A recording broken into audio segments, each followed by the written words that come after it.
Hemos querido reconocer en este vídeo a los más de 2.000 profesionales que han participado desde hace 20 años ayudando a construir guías, ¿no? Rogamos a los del año 1, el año 1 de Guía Salud, Enrique Terol y Esteban de Manuel, que suban a la mesa, y a los del año 20, que serían Sandra García Armesto y Yolanda Agra, ¿no?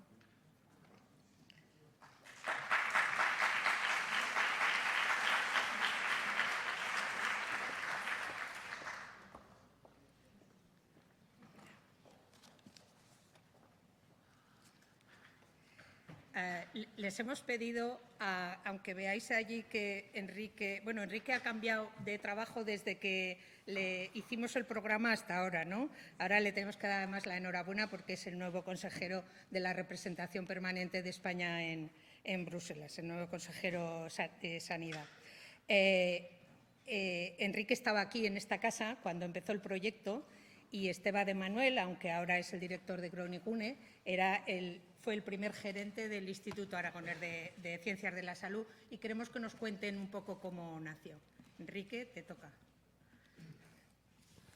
Pues, como se dice en estos casos, muchísimas gracias por invitarme, ¿no? La verdad es que es un placer ver a los oldies aquí y ver a los del año 20 también.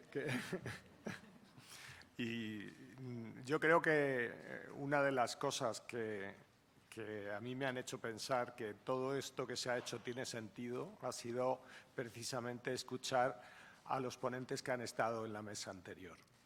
Es decir, que se haya podido hacer una guía como la que habéis hecho, se ha presentado hoy, de cuidados paliativos, con esa impecable calidad, con ese cariño, con esa base científica, con esa multidisciplinariedad, participando todas las comunidades autónomas, es un ejemplo claro de que esto tenía sentido.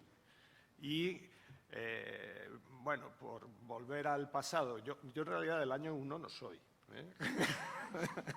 Yo soy del año 3 o 4, por lo menos. Pues yo llegué a trabajar a este ministerio como subdirector en el año 2004 y entonces nos trajeron un bonito regalo que era el plan de calidad con un montón de dinero y un montón de objetivos y de tareas. Uno de ellos era hacer las estrategias de salud del Sistema Nacional de Salud, que ya venían hechas por gente que estuvo antes, como Ana Clavería, el equipo que estuvo con Ana Pastor. Es decir, esto no sale del aire ni lo hace solo una persona, ¿no? Tiene muchas personas siempre implicadas. Y entonces nos planteábamos, bueno, esto de hacer las estrategias de salud está muy bien, y fue un trabajo excelente, pero claro, faltaban una cosa fundamental, que eran las herramientas. Es decir, cómo los clínicos iban a desarrollar los objetivos de estas estrategias de salud, que eran excelentes, pero sin que los clínicos supiesen cómo hacerlo realmente, tuviesen herramientas para uso real y práctico, no se podría hacer. Entonces, ¿qué hicimos? Pues mirar alrededor, y entonces vimos Guía Salud. Y dijimos, esto es justo lo que se necesita ahora. Sobre todo porque yo creo que en eso además Guía Salud tiene una cosa que es muy importante. Por Guía Salud han pasado 14 ministros de Sanidad. Es decir, son, como se dice ahora, resilientes. Cosa que es muy importante. Es decir, todo el mundo, independientemente del partido, de las características individuales de cada uno de los consejeros, ha reconocido que esto tenía sentido y que es realmente algo que da cuidados y calidad de vida a nosotros, a los ciudadanos, a los pacientes, y que hace que los profesionales tengan herramientas realmente útiles. Cuando empezamos a trabajar en esto y cómo hacerlo, pues claro, pues cómo se hacen estos contratos, era un lío esto, ¿no? Era un lío porque había que hacer un contrato del Ministerio que tiene unos mecanismos de contratación que supongo que han cambiado mucho, que era, bueno, una cosa horrible, farragosa, que había que acordarlo con una entidad que tenía que tener entidad propia para poder contratar, pero estaba en medio de la comunidad autónoma, en fin, un lío. Y luego que tenían que estar todas las comunidades autónomas, además integradas, y el Consejo Interterritorial de acuerdo, que eso ya era la guinda del pastel, ¿no? Que todo el mundo le pareciese bien. Pero parece que todos los astros se pusieron de acuerdo y salió, ¿no? Y yo creo que yo creo que el acuerdo se firmó en 2006 y a partir de 2007 se empezó un trabajo súper fuerte, porque Guía Salud ya estaba trabajando, pero con la creación del Sistema Nacional de Guías de Práctica Clínica y el repositorio se le dio una dimensión muchísimo mayor. Y en 2000, yo creo que fue en 2008, ¿no?, cuando se hizo la primera guía, cuando se publicó la primera, o ya no me acuerdo bien. Pero... No, dentro del acuerdo. Sí, dentro del acuerdo. Fue la primera. Desde entonces pues habéis hecho muchísimas, no solo guías, ¿no?, porque como explicaban los compañeros, los clínicos necesitan instrumentos, no estudiarse el Harrison cada vez que van a tratar a un paciente, sino instrumentos realmente útiles y prácticos que aborden.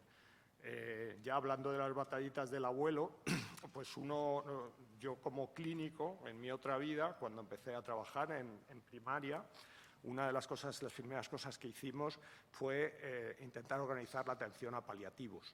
Y empezamos en Madrid, en el área 1, que convencimos al INSALUD en esa época de crear lo que llamamos los ESAT, los equipos de soporte de atención domiciliaria, y todo lo que habéis planteado aquí, que era cómo tener la evidencia, cómo llegar a identificar las herramientas, los fármacos adecuados, cómo convencer a las familias, a los médicos de cupo, que la morfina no era el coco, que todas esas cosas, en ese momento que la hacías de manera voluntarista, intentando buscar, bueno, pues las revisiones bibliográficas, etcétera. Para eso Antonio Sacristán, que muchos le conocéis, pues claro. Estuvo ayer.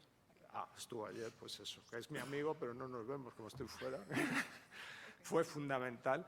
Claro, justo esto, lo que habéis hecho ahora, lo que se ha hecho Guía Salud todos estos años, es lo que se necesitaba y lo que era preciso tener como algo real. Y ya por otra anécdota, ya no me extiendo más, como yo he trabajado en la Unión Europea, en la Comisión, pues una de las cosas que hice fue desarrollar las redes europeas de referencia para enfermedades raras, incluyendo cáncer y otras. Son 24 redes, y una de las cosas que vimos también desde el principio, sobre todo en enfermedades raras en las que la evidencia científica es muy difícil de obtener, que era fundamental tener herramientas, guías de práctica clínica, algoritmos, consensos de expertos, lo que pudiese ser realizable. Y hicimos, yo con Guía Salud aquí en el cerebro, dije, pues hay que hacer Guía Salud en Europa. Y entonces lo que hicimos fue una convocatoria para hacer un sistema de guías de práctica clínica a nivel de la Unión Europea para este tipo de enfermedades, que AXA y IACS, que son dos de los jugadores fundamentales en este país que han hecho guías, pues hicieron un consorcio, se metieron y están haciendo, y ahora mismo, al principio, ¿qué es lo que les pasaba a los coordinadores de las redes? Pues eran, pues claro, los mejores en su disciplina, eran los popes de los popes. Entonces, claro, aquí llegaba un grupo de, bueno, pues, unos españoles que venían ahí, que sabían mucho, que les contaban esto de la GRI y el GRADE y las preguntas pico y tal, a ellos. ¿Quién se lo iba a contar a ellos?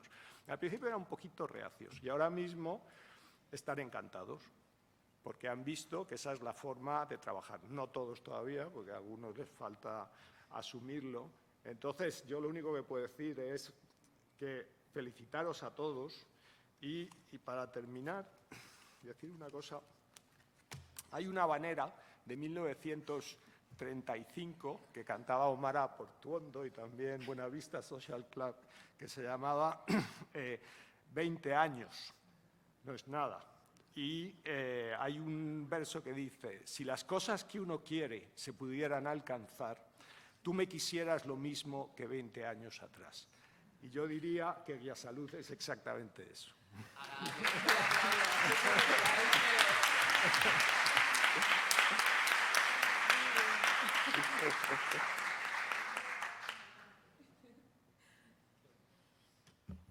Bueno, pues yo habanera no tengo. Pero bueno, no, tampoco. Además, de eso que os habéis librado.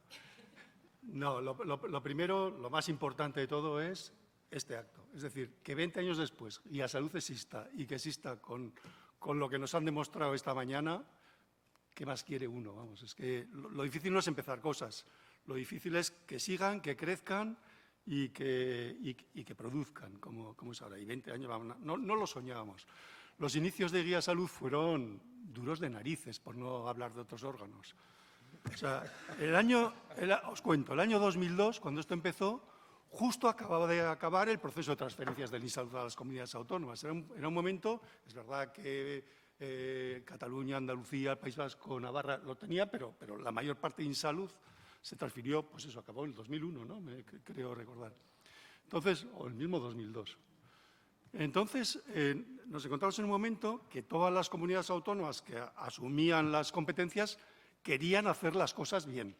Querían demostrar a sus poblaciones que la transferencia y que gestionar de forma descentralizada el sistema de salud era para bien y que iba a mejorar. Y eso es complicado, porque algunos como yo, con canas, sabéis que la situación era muy complicada. Y lo curioso es que, claro, se encontraban con una situación parecida a la de siempre: variabilidad en la práctica médica, incertidumbre, sobrecarga asistencial, poco tiempo para ver a los pacientes y todo esto que pasa. Y todo eso repercutiendo supuestamente en baja calidad de la atención, insatisfacción profesional, etcétera. No sonará porque eso ha cambiado radicalmente y ya no es así, me imagino. Entonces, una de las cosas que entonces pensaban y pensábamos es que la medicina basada en la evidencia era una buena herramienta para solucionar mucha parte de estos problemas. Y es verdad, se producían a nivel mundial miles de documentos teóricamente basados en la evidencia, y en algunas comunidades autónomas había muchas iniciativas. Entonces, desde el IACS, entonces, desde el Gobierno de Aragón, Quique Bernal, desde la Fundación SIS, financiada por Novartis, Joan Artels, desde la Biblioteca Josep Laporte, el difunto Albert Llobel y otra gente, empezaron a pensar, bueno, que había que trabajar en el tema de la evidencia para poder facilitar esa herramienta. Y así empezó Guía Salud, y empezaron los seminarios itinerantes, y empezaron algunas comunidades autónomas a decir que les interesaba el proyecto y apuntarnos a eso. Y desde el IACS, pues efectivamente empezamos a trabajarlo y a tomárnoslo muy en serio. Mucha gente trabajando muy bien, Eva, que está aquí, Flavia enseguida, Iñaki también, mucha gente. No voy a empezar a decir nombres porque la voy a liar. Y empezamos a trabajar en ese sentido, y una de las primeras cosas era decir, bueno, pues como hay tanta información, hay gente que está haciendo tantas cosas, es fundamental facilitar el acceso a esa información de una forma ordenada. Y apareció la idea del registro de guías de práctica clínica. Y entonces, claro, para hacer un registro lo principal es, pues bueno, establecer unos criterios, que sí, que no, que es una guía y que no es una guía, de inclusión, y unos criterios de clasificación. Hay tantas cosas que tenemos que ver cómo lo clasificamos para que luego se pueda encontrar lo que estamos buscando y así. Y luego, además de cada cosa que encontramos. Y nada, ni cortos ni perezosos, nos pusimos a poner criterios de inclusión, pues en principio elementales, pues que tenga autor el documento, que hable de información relevante para los clínicos, que no sea muy antigua, como máximo 5 años, que las recomendaciones se liguen a evidencia, cosas como muy elementales en eso. Y ahí que nos pusimos a buscar documentos. Y efectivamente, empezamos, todas las comunidades autónomas empezaron a mandarnos un montón de documentos, pues para incluirlo en el registro y ya que los clínicos tuvieran acceso a eso. Con tan mala fortuna que de los 100 primeros que revisamos, ni uno cumplía esos criterios tan elementales, y fue bastante frustrante. Después de mucho trabajo conseguimos, pues yo creo, por ahí está ido Yagaminde y Rosa, yo creo que conseguimos al cabo de un año y pico 16 documentos en el registro. Una sensación de fracaso absoluto. ¿Para qué queremos un registro? Para solucionar los problemas de la calidad del sistema sanitario, si solo 16 documentos de todos los que estábamos elaborando en todas las guías cumplían esa mierdilla de criterios, porque os juro que eran muy, bueno, están por ahí, eran muy elementales. Y bueno, pues afortunadamente la resiliencia, efectivamente, de Aragón, y yo tengo muchos genes aragoneses, por si a alguien le cabe duda, Y ahí que no nos desanimamos. Y sobre todo nos encontramos que las comunidades autónomas y el Ministerio nos apoyaron. Es muy curioso porque en una reunión del Consejo Interterritorial del Sistema, en marzo del 2003, aparece la primera mención a Guía Salud. El refrendo a Guía Salud. Cada uno que mire en la RAE qué quiere decir refrendo.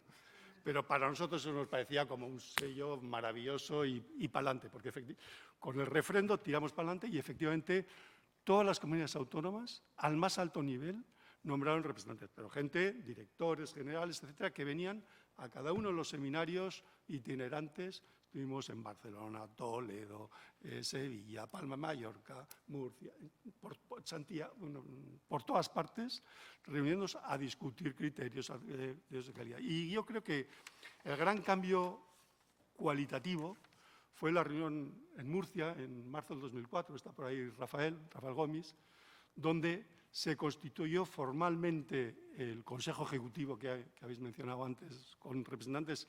En ese momento asistieron 15 comunidades autónomas y el Ministerio de Sanidad. Y las dos que no asistieron, por escrito se excusaron porque no habían podido en el último momento. En un momento donde todos estaban preocupados con las transferencias, montar el sistema, que se decidiera que íbamos a nivel del Sistema Nacional de Salud, establecer criterios uniformes y trabajar conjuntamente, supongo que no se os escapa el valor político que tenía y las ganas de, por un lado, descentralizar y, por otro lado, estar seguro de que tenemos un sistema equitativo, homogéneo a nivel de todo el Estado. O sea que es muy importante. Y allí se decidió crear el comité científico, se votaron los 5 primeros nombres del comité científico, que no los voy a decir porque seguro que se me olvida alguno, los tengo apuntados por aquí. Está Rosa, Rafa y alguno más. Y se decidió que el director de ese comité científico fuera Albert Llobel. La relación con la Fundación Josep Laporte, la Biblioteca Josep Laporte, que montaron el primer, pues tuvo algunos sus más y sus menos, porque lo que sí que teníamos claro es que Guía Salud tenía que ser independiente, que tenía que ser 100% financiado público. Hasta entonces, Novartis y la Fundación sí se habían apoyado algunas de las actividades, pero claro, se trataba de cortar educadamente con eso y hacerlo 100% público. Y ahí es cuando nos encontramos la comprensión absoluta de Ana Clavería, lo acaba de comentar Enrique, y de las comunidades autónomas. Y a partir de ahí empezó el primer convenio con el IACS se le consideró unidad de gestión del proyecto, se creó el comité científico y finalmente nunca se llegó a que Albert Llobel, que después, como todos sabéis, falleció, se hiciera de verdad formalmente director científico y la primera directora científica fue Rosa, como luego veremos. Y a partir de ese momento, pues seguimos trabajando, el comité científico siguió currando mucho. En el 2006, el plan de calidad del Ministerio, en su estrategia 6 y en su estrategia 10, menciona explícitamente a Guía Salud como herramienta del sistema, ya no era refrendo, era herramienta, convenio y dinero. Muchas gracias, Enrique. Era completamente distinto. No fueron los astros, yo creo que ese ejemplo del asteroide que alguien tiró un Sputnik, lo modificó. Tiramos muchos Sputniks para intentar modificar eso e influir todos, comunidades autónomas, IACS y todo. Y a partir de ahí empezó el recorrido de elaboración de guías, de elaboración del manual de elaboración de guías, del manual de actualización de guías, del manual de implementación de guías, de los otros productos basados en la evidencia, del nuevo portal, y ya empezó a crecer hasta que hemos llegado a lo que nos va a contar ahora Sandra. Y yo simplemente eso, recordar a todas las personas, insisto, que habéis trabajado, que han trabajado, algunos estáis aquí, otros no están aquí, y que de alguna manera alguno podrá decir, no, 50 guías no son muchas para todas las necesidades que hay, o los clínicos todavía no acceden suficientemente a Guía Salud, 2 millones de visitas no está mal, tendrían que ser 40 millones de visitas, todavía no hay acceso, todo lo que queráis. Pero el mismo proceso de elaboración de esas 50 guías, de cómo en cada una de las comunidades autónomas que hemos estado participando en la elaboración de guías, se han juntado los profesionales, los metodólogos, los clínicos de edad primaria, de hospital, de paliativos, etcétera, para hacerlo. Esa es una dinámica tácita en el sistema, que impregna la forma de hacer, que yo creo que no tiene que no tiene precio y que genera un momento en el sistema hacia la calidad y la evidencia que solo por eso ya ha merecido la pena. Y ya me callo porque me estoy alargando mucho más de lo que me habéis dicho. Gracias a todos.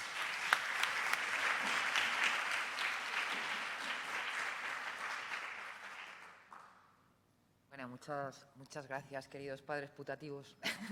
Como me han dicho que soy el año 20, no sé ni cómo colocarme. Pero, bueno, sencillamente, pues eso, quiero decir, la idea era hacer un poco de cronología y entonces yo lo tomo donde lo dejan ellos, aunque no es exactamente donde me incorporo yo, pero y me incorporo un poco más tarde. Pues veis, ¿no? Hay un jardín bien regado y un montón de retos encima de la mesa. Entonces, por ejemplo, yo creo cosas a resaltar de evolución a posteriori. Bueno, pues este Consejo Ejecutivo del que hablamos, en el que sigue habiendo gente del más alto nivel de todas las consejerías, y aquí tenemos a muchos de vosotros sentados, que nos reunimos un par de veces al año, tiene esta habilidad, además de estabilidad, que es configurar el plan de trabajo. O sea, el conseguir que la priorización sobre qué es lo que hay que hacer ese año, qué es lo que el instrumento de las agencias de evaluación de tecnologías como elaboradores de ese plan de trabajo tienen que hacer ese año, esté ajustado a las necesidades que se ven en las consejerías de cómo guiar con evidencia. Y ya no es medicina basada en la evidencia. Ahora todos hablamos mucho más de decisiones basadas en la evidencia. Algunas son clínicas, otras son organizativas, otras son políticas, ¿no? Entonces, bueno, pues yo creo que efectivamente de aquellos polvos, estos lodos, aunque debería ser en el sentido más positivo y no sé si la connotación lo alcanza, ¿no? Pero quiero decir, esta evolución estructural yo creo que ha sido francamente relevante y nos ha permitido mirar hacia adentro con sentido crítico, ¿no? También por este afán hemos de responder a las necesidades de la decisión clínica, de la decisión organizativa y de la decisión política. Entonces, respondiendo a estos retos, hemos estado exprimiendo a nuestro comité científico y a nuestro comité ejecutivo, porque efectivamente es verdad que en esta primera pulsión de compensar, y esta es la autocrítica que nos hacemos, en esta primera pulsión de compensar todos los documentos que había extendidos, a mí me han dado alguna cifra, más de 500 documentos se han evaluado, producidos internamente, 58 guías de práctica clínica y otras cuantas decenas de otros productos basados en evidencia, pero evaluados los productos bajo la etiqueta guía de práctica clínica que existían, como empezasteis a hacer, unos 500 aprobados, unos 200. Hemos mejorado, porque todas las labores que se pusieron en marcha de asesoría, formación dirigida al sistema, pues yo creo que empieza a tener su eco. Pero lo que os iba a decir es que esta primera pulsión de, ostras, nadie cumple un mínimo criterio de calidad, lo que también nos llevó es a que, creo, cada proyecto de guía que se ponía encima de la mesa, y corregidme los presentes que estabais bien involucrados en esto, tenía vocación enciclopédica. Es decir, no era el Harrison, no. Era la enciclopedia británica de cada una de las temáticas que se ponían encima de la mesa como una necesidad del sistema, un entorno en el que había una variabilidad de la práctica clínica muy alta y no suficientemente uso de evidencia. Entonces, esto nos ha hecho tener durante muchos años esta tendencia de consolidar, machaca, unos niveles de calidad y de rigor en la producción brutales, no hay parangón, ¿vale? Aunque a veces, quiero decir, no sé, andamos siempre mirando que si el NICE, que si no sé qué. Bueno, competimos perfectamente con absolutamente todos los entornos internacionales de producción de evidencia y con ventaja. Pero ¿qué pasa? Que hacer enciclopedias, como ya sabía la gente del 19, cuesta muchos años, muchos recursos y tiene este riesgo, que es para cuando has terminado, has llegado a la letra F de la enciclopedia sobre infecciones urinarias, por decir una cualquiera, pues resulta que tienes que volver a repasarla porque se te ha quedado obsoleta o no. Entonces, 3 obsesiones que hemos tenido en este tiempo. Os he puesto, ando dando brincos por no extenderme mucho, ¿vale? Pero 3 obsesiones que hemos tenido en este tiempo. 1, es completamente imprescindible hacer esto más usable para el que tiene que decidir, sea clínico, sea planificador o sea, decisor político, ¿no? Estas guías tienen elementos que ayudan a todos ellos. Y luego hay un cuarto elemento que lo habéis oído esta mañana decir con toda naturalidad y es una novedad relativamente reciente, que es, y tiene que ayudar a decidir a los pacientes, ¿vale? Entonces, ahora todas las guías llevan esta parte que, pues eso, que hemos dicho con soltura esta mañana, la guía de pacientes de, la guía de pacientes de. Bueno, pues estos cuatro elementos, para realmente serles útiles, había que hacer dos cosas. Una, reducir el alcance de lo que preguntábamos. Asegurarnos de que identificábamos bien con las consejerías, con el Ejecutivo y luego con los propios grupos elaboradores, que identificábamos bien sobre qué cosas realmente había mucha duda. Y sobre esas, incidir sobre esas primariamente y convertir los productos en unos productos mucho más reducidos. Productos que en lugar de tener 16, 20, 30 preguntas, bueno, pues los últimos productos abarcan un número de preguntas que deben solucionar mucho más pequeño, mucho más acotado, y hay sobre la misma temática muchas más guías, ¿vale? Pero con esto, las guías de guías que decíais esta mañana, efectivamente, lo que estamos haciendo es, en lugar de hacer guías de guías, tratar de tender a este tipo de producto. La otra cosa es que sea accesible. Patricia os ha explicado la guía en capas, ¿vale? También venimos ya hace años trabajando en un buscador inteligente que funcione con lenguaje natural, que nos permita, lanzamos un proyecto de inteligencia artificial para que nos construyeran esto. Nos cayó encima la pandemia y algunas otras cosas que nos hicieron cambiar completamente, pero seguimos ahí. Entonces, es accesibilidad tanto para el clínico como para el paciente. Y luego esta lógica de que la toma de decisiones tiene que ser compartida siempre. Entonces, hay muchas recomendaciones que salen directamente de estos productos, que se ve, que el grupo elaborador ve que tiene que ir acompañado de una herramienta de apoyo a la toma de decisiones compartidas. Entonces, no se enumeró el número de manuales que han salido sobre estos temas, los tenéis todos en nuestra web, pero efectivamente ahora tenemos un manual de elaboración de estas herramientas y un compromiso de identificación de herramientas necesarias ligadas a las recomendaciones. Y el otro reto que nos queda por delante, bueno, ya os he dicho, la incorporación de los pacientes, no solo como destinatarios de productos, sino a la elaboración de productos, también nos ha producido un enriquecimiento, yo creo, sustancial de lo que se venía haciendo hasta ahora en este ámbito.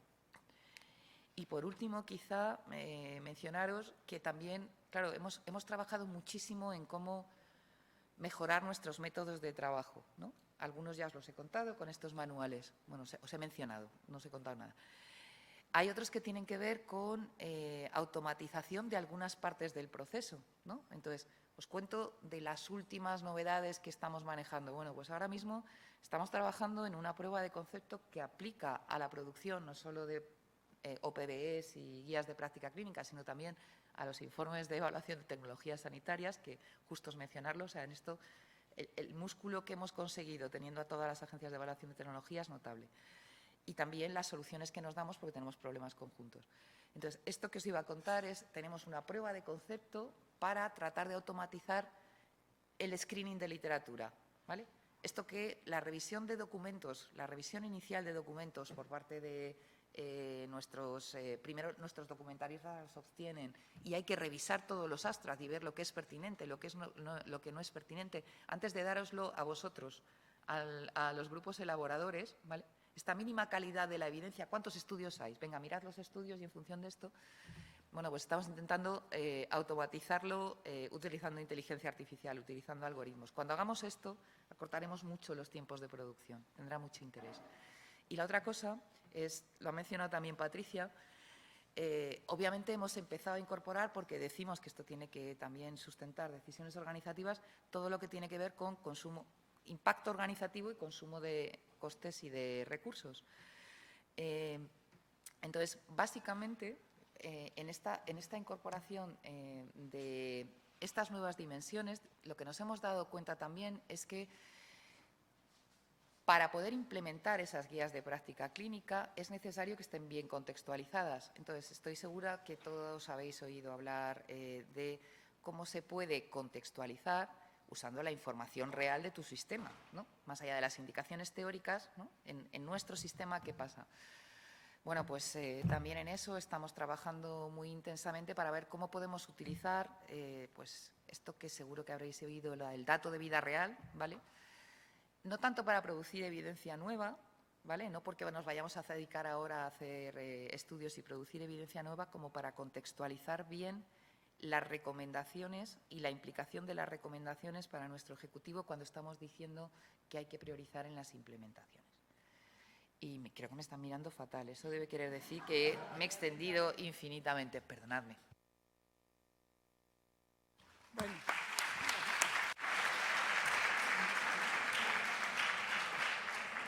Bueno, ahora, antes de... Perdona, Pilar, pero tengo que decir un par de cosas porque está aquí Enrique, que es mi antiguo jefe, al cual le tengo que antiguo, ¿no? Incluso, bueno, por ahí. Al cual le tengo que agradecer, entre otras cosas, el gran impulso que le diste aquí a Salud, porque trabajamos en el tema, yo llegué en el 2005, bueno, y yo creo que se desarrolló mucho aquello que empezasteis en el 2002 y es una satisfacción ver cómo hemos crecido juntos con Guía Salud. Y también tengo que agradecerle, por supuesto, a Esteban, que nos conocemos desde hace mucho más años, porque hemos compartido especialidad, y a Guía Salud las gracias por la excelente colaboración que estamos teniendo. Decir que para el Ministerio de Sanidad es fundamental seguir trabajando en la producción de las guías porque son un sustento imprescindible, la evidencia que nos dan para las recomendaciones de las estrategias de salud y para los programas que hacemos, y agradecer a las comunidades y a los profesionales el esfuerzo que estáis haciendo para el diseño y el desarrollo de las mismas. Sí pedir a las comunidades que tenemos que trabajar más en la implementación de las mismas, en motivar a la aplicación de las mismas, y también el ver que tenemos que seguir trabajando y aterrizando un poquito más lo que es no solo la implementación, sino la evaluación, el impacto de las mismas. Y yo no digo nada más porque la última palabra pues la tiene la Directora General de Salud Pública a través de un vídeo que Pilar quiere poner ya, así que me callo. En primer lugar, me gustaría trasladaros la gran satisfacción que me produce celebrar el 20 aniversario de Guía Salud, 20 años como organismo de apoyo a la toma de decisiones basadas en la evidencia en el Sistema Nacional de Salud. Una de las funciones de esta Dirección General de Salud Pública del Ministerio de Sanidad, de acuerdo al Real Decreto que les define, es establecer, desarrollar e implementar líneas estratégicas sobre excelencia clínica, generación y difusión del conocimiento y la implantación de buenas prácticas para mejorar la calidad asistencial y disminuir la variabilidad de la práctica clínica y las intervenciones sanitarias de escaso valor en el Sistema Nacional de Salud, promoviendo la participación de los profesionales y los pacientes en colaboración con otros organismos e instituciones implicadas. En este sentido, el proyecto de Guía Salud, establecido en el año 2003 en el marco de un acuerdo con el Instituto Aragonés de Ciencias de la Salud y posteriormente en el año 2006 en el marco del Plan de Calidad del Sistema Nacional de Salud, se llevó a cabo con el objetivo de documentar y proponer iniciativas tendentes a disminuir la variabilidad no justificada de la práctica clínica e impulsar la elaboración y el uso de guías de práctica clínica vinculadas a las estrategias de salud. Además, se han desarrollado redes para identificar las necesidades de formación y de adaptación e implementación de guías, estableciendo una cultura de comparación y de buena práctica. A lo largo de estos años, el proyecto Guía Salud se ha ido consolidando y extendiendo. Me gustaría también resaltar la importancia del trabajo que desde el Ministerio de Sanidad se ha promovido a través de Guía Salud para potenciar la oferta de productos basados en la evidencia científica, productos que sirven de apoyo a la toma de decisiones de los profesionales y de los pacientes en el Sistema Nacional de Salud. Las guías intentan disminuir la incertidumbre del clínico a la hora de la toma de decisiones y dan un nuevo protagonismo a los pacientes, ofreciéndoles la posibilidad de participar de forma más activa e informada en las decisiones que afectan a su salud. En el último año, en el marco del programa de guías de práctica clínica del SNS, se han llevado a cabo productos tan interesantes como las guías de práctica clínica de atención paliativa al adulto en situación de últimos días o la actualización de la guía de práctica clínica sobre conducta suicida, entre otras. Y, por supuesto, la guía de práctica clínica sobre cuidados paliativos pediátricos que hoy se presenta, así como otros productos basados en la evidencia, como por ejemplo el informe sobre trastornos del espectro autista, evidencia científica sobre la detección, diagnóstico y tratamiento, o el protocolo sobre recomendaciones de uso adecuado de pruebas y suplementos de vitamina D en población general. Diferentes publicaciones también muy demandadas, como el manual metodológico Aplicación de las recomendaciones de las guías de práctica clínica a la toma de decisiones compartidas. Además, está previsto que en los próximos meses se finalicen las nuevas guías sobre tratamiento de la hipertensión arterial en atención primaria y sobre el dolor crónico no oncológico, y se publiquen las nuevas versiones de otras 12 guías que están en proceso de actualización. También me gustaría nombrar el proyecto de recomendaciones de no hacer en el Sistema Nacional de Salud.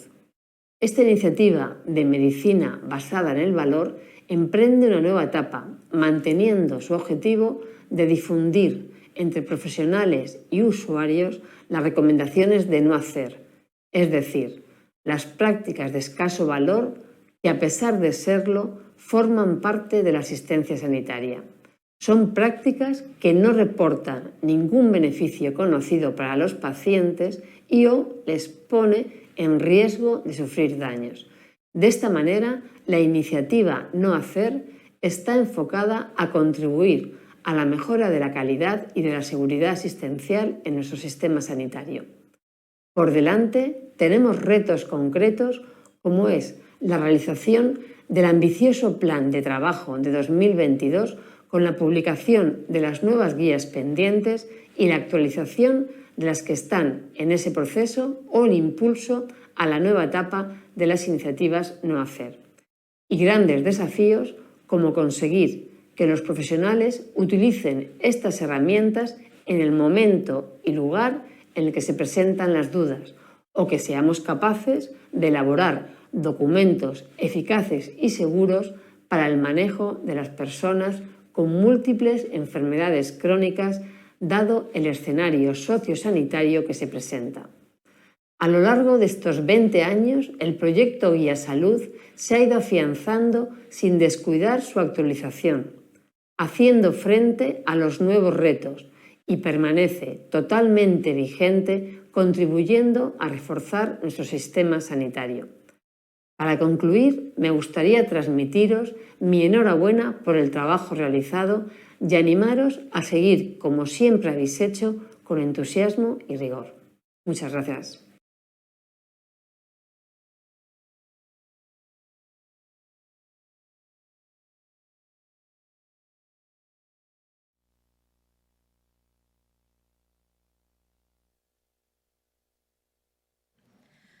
Bueno, y para terminar, queríamos dar las gracias a estos 2.000 profesionales que nos han ayudado a crear todas estas guías, y como no nos caben los 2.000 en el escenario ni podían venir, pues lo que queremos es que suban al escenario los que han sido directores del comité científico que tanta ayuda nos ha prestado.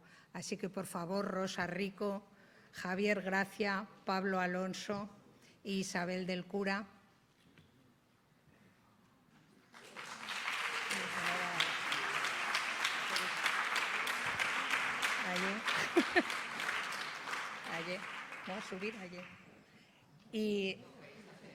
Y también a Teresa Cerdá, que no está con nosotros ya, desgraciadamente, nuestro recuerdo, ¿no?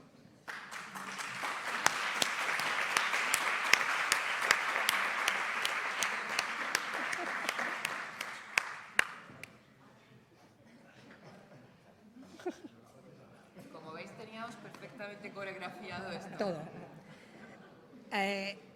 También querríamos que, no podemos nombrar a todos, que se haría esto eterno, pero que por favor subieran todos los que han sido miembros y son actualmente de los comités científicos, que nos consta que hay unos cuantos en esta sala.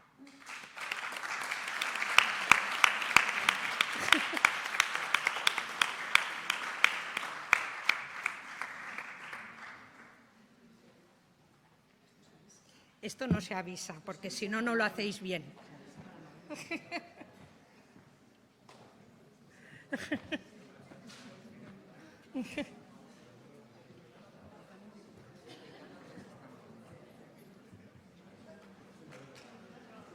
Idealmente tenéis que